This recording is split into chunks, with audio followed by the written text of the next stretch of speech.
ఈరోజు పచ్చిమిరపకాయ బజ్జీకి కావాల్సినవి చూపిస్తున్నాను. పచ్చిమిరపకాయలు ఎన్ని కావాలో అన్నీ తీసుకుని ఇలా ఘాట్లు పెట్టుకుని, ఎక్కువ గింజలు కనుక ఉంటే కొంచెం దులిపేయండి. దాంట్లో వాము పొడి, శనగపిండి, కొంచెము నూనె వేసి కలిపి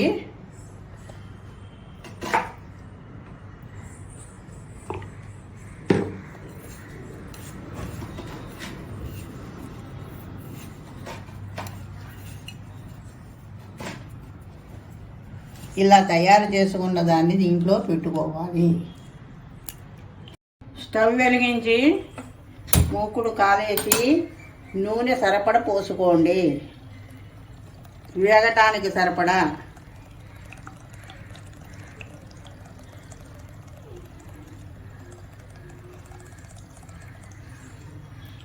ఒక డజన్ కాయలకి సరిపడా చెబుతున్నాను. దీంతో 2 గరిట్లు శనగపిండి, 1 స్పూను బియ్యపిండి,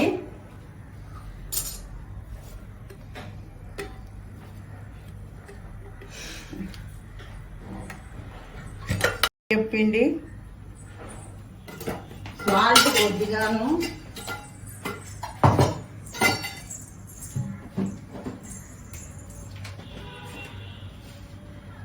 కొంచెం సాల్ట్, చిటికెడు పసుపు, కొంచెం పసుపు,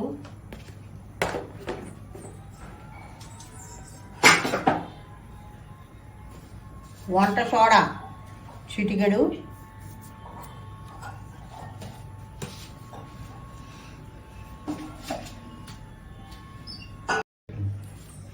దీన్ని తగినన్ని నీళ్లు పోసి బజ్జీ పిండిలాగా కలుపుకోవాలి. కలుపుకున్న వాటిల్ని ఈ కాయలతో ముంచి నూనెలో వేయాలి. శనగపిండిలా గట్టిగా, బజ్జీల పిండి కన్నా కొంచెం గట్టిగా కలుపుకొని నూనె కాగిన తరువాత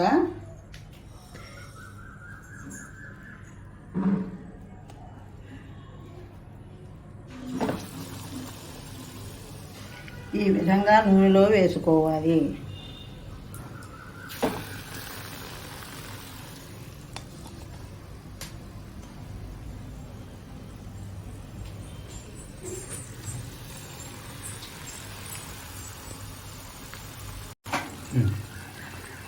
ఈ విధంగా సన్నసగన వేయించుకోవాలి.